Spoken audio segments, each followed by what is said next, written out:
ಪಕ್ಕಾ ಪೊಲಿಟಿಕ್ಸ್ನಲ್ಲಿ ಲೋಕಲ್ ಮಾತು ಏನು ಅಂತ ಹೇಳಿದ್ರೆ ಚನ್ನಪಟ್ಟಣದ ಬೈ ಎಲೆಕ್ಷನ್ ಇದೆಯಲ್ಲ ಇದನ್ನ ಬಹಳ ಪ್ರತಿಷ್ಠೆಯಾಗಿ ತೆಗೆದುಕೊಂಡಂಗೆ ಕಾಣಿಸ್ತಾ ಇದೆ ಮಾನ್ಯ DCM DK ಶಿವಕುಮಾರ್ ಅವರು. ಹಾಗಾಗಿ DK ಶಿವಕುಮಾರ್ ಒಂದು ಸ್ಟ್ರಾಟಜಿಯನ್ನು ಹೆಣೆದಿದ್ದಾರೆ. ಅದೇನು ಅಂತ ಹೇಳಿದ್ರೆ ಚನ್ನಪಟ್ಟಣ ಅಂಗಳದಲ್ಲಿ DK ಶಿವಕುಮಾರ್ ಹೊಸ ಗೇಮ್ ಪ್ಲಾನ್. ಕಾಂಗ್ರೆಸ್ ಕಾರ್ಯಕರ್ತರಿಗೆ ಒಂದು ಟಾಸ್ಕ್ ಕೊಟ್ಟಿದ್ದಾರೆ DCM DK ಶಿವಕುಮಾರ್. ಉಪಚುನಾವಣೆ ಅಖಾಡದಲ್ಲಿ ಕಾಂಗ್ರೆಸ್ ಪ್ಲಾನ್ ಏನಿದೆಯಲ್ಲ ಇದು ರಿಪಬ್ಲಿಕ್ ಕನ್ನಡಕ್ಕೆ ಎಕ್ಸ್ಕ್ಲೂಸಿವ್ ಆಗಿ ಅದರ ಇನ್ಸೈಡ್ ಮಾಹಿತಿ ಲಭ್ಯ ಆಗಿದೆ. DK ಶಿವಕುಮಾರ್ ಅವರ ಆ ಟಾಸ್ಕ್ ಏನು, ಕಾರ್ಯಕರ್ತರಿಗೆ ಕೊಟ್ಟಂತ ಟಾಸ್ಕ್ ಏನು, ಅಥವಾ DK ಶಿವಕುಮಾರ್ ಅವರು ಯಾವ ರೀತಿ ಸ್ಕೆಚ್ ಆಗ್ತಾ ಇದ್ದಾರೆ ಅನ್ನುವ ಆ ವಿಚಾರ ಈಗ ರಿವೀಲ್ ಆಗಿದೆ. ರಿಪಬ್ಲಿಕ್ ಕನ್ನಡದಲ್ಲಿ ಎಕ್ಸ್ಕ್ಲೂಸಿವ್ ಆಗಿ ಮಾಹಿತಿ ಲಭ್ಯ ಆಗಿದೆ. ಚನ್ನಪಟ್ಟಣದ ಬೈ ಎಲೆಕ್ಷನ್, ಆ ಬೈ ಎಲೆಕ್ಷನ್ ಅಲ್ಲಿ ಹೇಗಾದ್ರೂ ಮಾಡಿ ಗೆಲ್ಲಬೇಕು.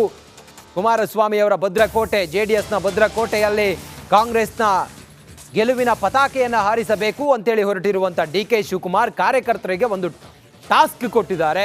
ಆ ಟಾಸ್ಕ್ ಏನು ಅನ್ನೋದು ರಿಪಬ್ಲಿಕ್ ಕನ್ನಡಕ್ಕೆ ಈಗ ಎಕ್ಸ್ಕ್ಲೂಸಿವ್ ಆಗಿ ಮಾಹಿತಿ ಲಭ್ಯವಾಗಿದೆ.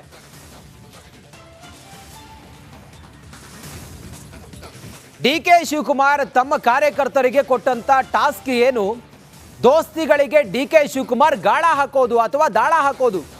ಚನ್ನಪಟ್ಟಣ ಅಖಾಡಕ್ಕೆ ಇಳಿದ DK ಶಿವಕುಮಾರ್ ಉಪಚುನಾವಣೆಗೆ ಸದ್ದಿಲ್ಲದೆ DK ಶಿವಕುಮಾರ್ ತಯಾರಿಯನ್ನು ಶುರು ಮಾಡಿಕೊಂಡು ಆಗಿದೆ. ಕಾಂಗ್ರೆಸ್ ಕಾರ್ಯಕರ್ತರಿಗೆ DK ಶಿವಕುಮಾರ್ ಈ ನಿಟ್ಟಿನಲ್ಲಿ ಒಂದು ಟಾಸ್ಕ್ ಕೊಟ್ಟಿದ್ದಾರೆ. ನೋಡಿ, ಗೆಲ್ಲೇಬೇಕು ಚನ್ನಪಟ್ಟಣವನ್ನ, ಹಾಗಾಗಿ ಕಾರ್ಯಕರ್ತರಿಗೆ DKಶಿ ಟಾಸ್ಕ್ ಕೊಟ್ಟಿದ್ದಾರೆ. ಬಿಜೆಪಿ ಮತ್ತೆ JDS ಕಾರ್ಯಕರ್ತರ ಶಿಕಾರಿಗೆ DK ಶಿವಕುಮಾರ್ ಸೂಚನೆ ಕೊಟ್ಟಿದ್ದಾರೆ. ಹೇಳಿ ಕೇಳಿ ಚನ್ನಪಟ್ಟಣ JDSನ ಭದ್ರಕೋಟೆ, ಅಲ್ಲಿ ಕಾಂಗ್ರೆಸ್ ಗೆಲ್ಲೋದು ಅಂತ ಹೇಳಿದ್ರೆ ಅಷ್ಟು ಈಸಿ ಇಲ್ಲ. ಹಾಗಾಗಿ ಅಲ್ಲಿ ದೋಸ್ತಿ ನಾಯಕರು ಯಾರಿದ್ದಾರೆ, ಅಲ್ಲಿ ದೋಸ್ತಿ ನಾಯಕರನ್ನ ತಮ್ಮ ಪಕ್ಷಕ್ಕೆ ಕರ್ಕೊಂಡು ಬಂದರೆ ಅಲ್ಲಿ ತಮ್ಮ ವೋಟ್ ಗಟ್ಟಿ ಮಾಡ್ಕೊಳ್ಬಹುದು ಅಥವಾ ಆ ವೋಟ್ಗಳನ್ನ ತಮ್ಮತ್ತ ಸೆಳಿಬಹುದು ಅನ್ನೋ ಲೆಕ್ಕಾಚಾರ DK ಶಿವಕುಮಾರ್ ಅವ್ರದ್ದು. ಕಾಂಗ್ರೆಸ್ ನೂತನ ಕಾರ್ಯಕರ್ತರಿಗೆ ಟಾಸ್ಕ್ ಅನ್ನ DK ಶಿವಕುಮಾರ್ ಅವರು ನೀಡಿದ್ದಾರೆ. ಮೈತ್ರಿ ನಾಯಕರ ಒಳ ಜಗಳದ ಲಾಭವನ್ನ ಪಡೆಯೋದಕ್ಕೆ DK ಶಿವಕುಮಾರ್ ಪ್ಲಾನ್ ಮಾಡಿದ್ದಾರೆ. ಬಿಜೆಪಿ ಮತ್ತೆ JDS ಮೈತ್ರಿಯನ್ನ ಒಗ್ಗಿಕೊಳ್ಳೋದು ಚನ್ನಪಟ್ಟಣದಲ್ಲಿ ಬಹಳ ಕಷ್ಟ ಅನ್ನೋದಿತ್ತು. ಆದರೆ ಅಲ್ಲೊಂದು ಇಲ್ಲೊಂದು ಕಡೆಗಳಲ್ಲಿ ನೋಡ್ತಾ ಇದ್ರೆ ಬಹುತೇಕ ಕಡೆಗಳಲ್ಲಿ ಸಕ್ಸಸ್ ಕೂಡ ಆಗಿತ್ತು. ಅದರ ರಿಸಲ್ಟೇ ಮಾನ್ಯ ಗ್ರಾಮಾಂತರದ ಗೆಲುವು, ಮಾನ್ಯ ಡಾಕ್ಟರ್ ಗೆಲುವು. ಹೀಗೆಲ್ಲ ಇರುವಾಗ ಡಾಕ್ಟರ್ ಮಂಜುನಾಥ್ ಅವರು ಗೆಲುವು. ಹೀಗೆಲ್ಲ ಇರುವಾಗ ಇದರ ಹೊರತಾಗಿಯೂ ಕೂಡ ಅಲ್ಲಿ ಅಸಮಾಧಾನ ಅಥವಾ ಮೈತ್ರಿಯ ನಡುವಿನ ಗೊಂದಲವನ್ನು ಎನ್ಕ್ಯಾಶ್ ಮಾಡ್ಕೊಳ್ಳೋದಕ್ಕೆ DK ಶಿವಕುಮಾರ್ ಅವರು ಕಾರ್ಯಕರ್ತರಿಗೆ ಟಾಸ್ಕ್ ಕೊಟ್ಟಿದ್ದಾರೆ. ಒಬ್ಬೊಬ್ಬ ನಾಯಕರು ಕನಿಷ್ಠ 10 ಜನರನ್ನ ತಮ್ಮ ಪಕ್ಷಕ್ಕೆ ಕರ್ಕೊಂಡು ಬರಬೇಕು, ಶಿಕಾರಿ ಆಡಬೇಕು ಅನ್ನೋ ಟಾಸ್ಕ್ ಕೊಟ್ಟಿದ್ದಾರೆ. ಚನ್ನಪಟ್ಟಣ ಕೈವಶಕ್ಕೆ DK ಶಿವಕುಮಾರ್ ಅವರು ಮಾಸ್ಟರ್ ಪ್ಲಾನ್ ಮಾಡಿದ್ದಾರೆ.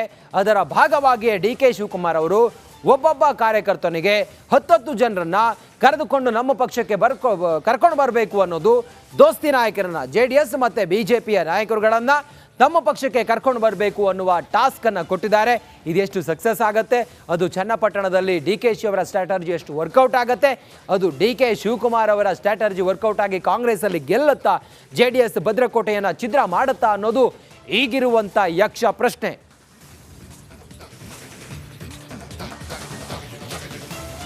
ಪಕ್ಕಾ ಪಾಲಿಟಿಕ್ಸ್ನಲ್ಲಿ ಈಗ ನಮ್ಮಲ್ಲಿ ಮಾತ್ರ ನೋಡಿ, ಮೂಡ ಹಗರಣ. CM ಬಿಟ್ಟರೂ ಕೂಡ BJP ನಾಯಕರು ಮಾತ್ರ ಇದನ್ನ ಅಲ್ಲಿಗೆ ಬಿಡುವ ರೀತಿಯಲ್ಲಿ ಕಾಣಿಸ್ತಾ ಇಲ್ಲ. ಇಡೀ ಮುಖ್ಯಮಂತ್ರಿಗಳ ಕುಟುಂಬವೇ ಇದರಲ್ಲಿ ಭಾಗಿಯಾಗಿದೆ ಅನ್ನೋದು ಮೂಡ ಹಗರಣದಲ್ಲಿ.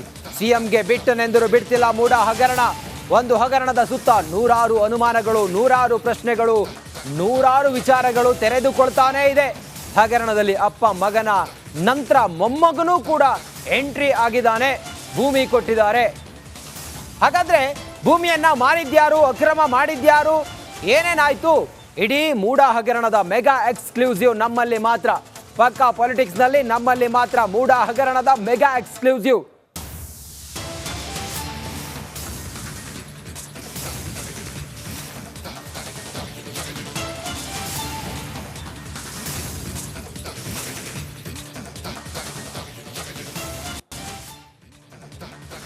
ಈ ಮೂಡ ಹಗರಣದಲ್ಲಿ ಆ ಭೂಮಿಯನ್ನ ಕೊಟ್ಟಿದ್ಯಾರು, ಆನಂತರ ಅದನ್ನ ಯಾರು ಪರ್ಚೇಸ್ ಮಾಡಿದ್ರು, ಯಾರಿಗೆ ಕೊಟ್ಟರು, ಇದೆಲ್ಲವೂ ಕೂಡ, ಮತ್ತೆ ಈ ಮೂಡ ಹಗರಣದ ಮೂಲ ಯಾವುದು, ಇದೆಲ್ಲವೂ ಕೂಡ ಈಗ ಒಂದೊಂದಾಗಿ ತೆರೆದುಕೊಳ್ತಾ ಇದೆ.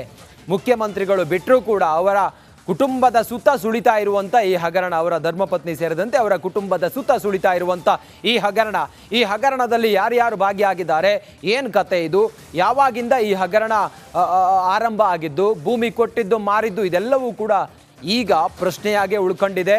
ಇದೆಲ್ಲವೂ ಕೂಡ ಹಾಗಾದ್ರೆ ಈ ಮೂಡ ಹಗರಣದ ಮೂಲ ಯಾವುದು, ಮೂಲ ಎಲ್ಲಿಂದ ಶುರುವಾಗುತ್ತೆ ಅನ್ನೋದನ್ನ ಒಂದೊಂದಾಗಿ ನೋಡ್ತಾ ಹೋಗೋಣ ಬನ್ನಿ. ಮೂಡ ಅಕ್ರಮದ ಮೂಲ ಮಾಲೀಕರು ನಿಂಗ ಅಲಿಯಾಸ್ ಜವರ. ಜವರನಿಗೆ ಮಲ್ಲಯ್ಯ, ಮೈಲಾರಯ್ಯ ಮತ್ತೆ ದೇವರಾಜು ಅನ್ನೋ 3 ಜನ ಮಕ್ಕಳಿದ್ರು. ಯಾರಿಗೆ? ಜವರನಿಗೆ ಮಲ್ಲಯ್ಯ, ಮೈಲಾರಯ್ಯ ಮತ್ತೆ ದೇವರಾಜಯ್ಯ ಅನ್ನೋ 3 ಜನ ಮಕ್ಕಳಿದ್ರು. ಮಲ್ಲಯ್ಯ, ಮೈಲಾರಯ್ಯನ ನಂತರ ದೇವರಾಜುಗೆ ಭೂಮಿ ಬರುತ್ತೆ. ಮಲ್ಲಯ್ಯ ಮತ್ತೆ ಮೈಲಾರಯ್ಯ ಆದ ನಂತರ ಆ ಭೂಮಿ ಈಗ ಅಕ್ರಮ ಆಗಿದೆ ಅಂತೇಳಿ ಏನು ಹೇಳ್ತಾ ಇದ್ದಾರಲ್ಲ, ಆ ಭೂಮಿ ಬರೋದು ದೇವರಾಜನಿಗೆ. ತಮಗೆ ಸಿಕ್ಕ ಭೂಮಿಯನ್ನ ದೇವರಾಜ ಪಡೆದುಕೊಳ್ತಾನೆ, ತಮ್ಮ ಪಾಲಿಗೆ ಬಂದ ಭೂಮಿಯನ್ನ ಪಡ್ಕೊಳ್ತಾನೆ. ಅದಕ್ಕಾಗಿ ಅಣ್ಣನ ಮಕ್ಕಳು ದಾಖಲೆಗಳಿಗೆ ಸಹಿ ಹಾಕಿರ್ತಾರೆ. ದೇವರಾಜನಿಗೆ ಬರಬೇಕಾದ್ರೆ ಅಣ್ಣನ ಮಕ್ಕಳು ಸಹಿ ಹಾಕಬೇಕಾಗತ್ತೆ, ದಾಖಲೆಗಳಿಗೆ ಅದನ್ನ ಹಾಕಿರ್ತಾರೆ. ಎಲ್ಲಾ ದಾಖಲೆಗಳಿಗೆ ಸಹಿ ಪಡೆದ ನಂತರ ದೇವರಾಜು ಹೆಸರಿಗೆ ಆ ಆಸ್ತಿ ಬರುತ್ತೆ.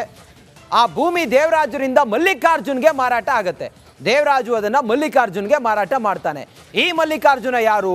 ಸಿಎಂ ಸಿದ್ದರಾಮಯ್ಯ ಅವರ ಭಾಮೈದ. ಸಿಎಂ ಸಿದ್ದರಾಮಯ್ಯ ಅವರ ಭಾಮೈದ ಮಲ್ಲಿಕಾರ್ಜುನ. ಅದನ್ನ ಮಲ್ಲಿಕಾರ್ಜುನ ಪರ್ಚೇಸ್ ಮಾಡ್ತಾನೆ. ಅದಾದ ನಂತರ ಏನಾಯ್ತು? ಮೊಮ್ಮಗನ ಆರೋಪ ಏನು? ಈಗ ನಾವು ಮೂಲ ಈ ಮೂಡ ಹಗರಣ ಮತ್ತೆ ಇವರ ಸುತ್ತಮುತ್ತ, ಸಿದ್ದರಾಮಯ್ಯ ಅವರ ಕುಟುಂಬದ ಸುತ್ತಮುತ್ತ ಏನೀಗ ಸುಳಿತಾ ಇದೆ, ಇದರ ಮೂಲವನ್ನು ಹುಡುಕ್ತಾ ಇದ್ದೀವಿ. ನೋಡಿ, ಮೊಮ್ಮಗನ ಆರೋಪ ಏನು ಅಂತೇಳಿ ನೋಡ್ತಾ ಹೋದ್ರೆ, ಅಣ್ಣನ ಮಕ್ಕಳಿಂದ ಆಸ್ತಿ ಪತ್ರಗಳಿಗೆ ಸಹಿ ಪಡೆದಿದ್ದ ದೇವರಾಜ ಪಡೆದಿದ್ನಲ್ಲ, ಅವನಿಗೆ ಬಳುವಳಿಯಾಗಿ ಬಂದಿತ್ತಲ್ಲ, ಅಣ್ಣನ ಮಕ್ಕಳಿಂದ ಆ ಪತ್ರಕ್ಕೂ ಕೂಡ ಆತ ಸಹಿ ಮಾಡ್ಕೊಂಡಿದ್ನಲ್ಲ, ಆದ್ರೆ ಸಹಿ ಹಾಕಿಸಿಕೊಂಡ ದೇವರಾಜ ಮೋಸ ಮಾಡಿದ್ದಾನೆ ಅನ್ನೋ ಆರೋಪವನ್ನ ಈಗ ಮೊಮ್ಮಕ್ಕಳು ಮಾಡ್ತಾ ಇದ್ದಾರೆ. ಚಿಕ್ಕಪ್ಪ ಯಾವುದೇ ಹಣ ನೀಡಿಲ್ಲ ಅಂತೇಳಿ ಮಂಜುನಾಥ್ ಆರೋಪವನ್ನ ಮಾಡ್ತಾ ಇದ್ದಾರೆ.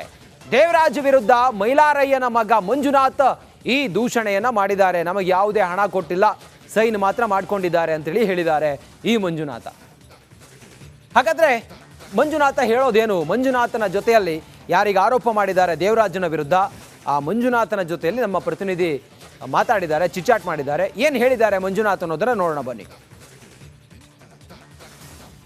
ಮೂಡ ಹಗರಣ ದಿನದಿಂದ ದಿನಕ್ಕೆ ಸಾಕಷ್ಟು ತಿರುವುಗಳನ್ನು ಪಡೆದುಕೊಳ್ತಾ ಇದೆ. CM ಪತ್ನಿಯವರು ಪಡೆದಂತಹ ಸೈಟ್ಗಳ ಬಗ್ಗೆ ಸಾಕಷ್ಟು ದೊಡ್ಡ ಮಟ್ಟದ ಚರ್ಚೆಗಳಾಗ್ತಾ ಇದೆ.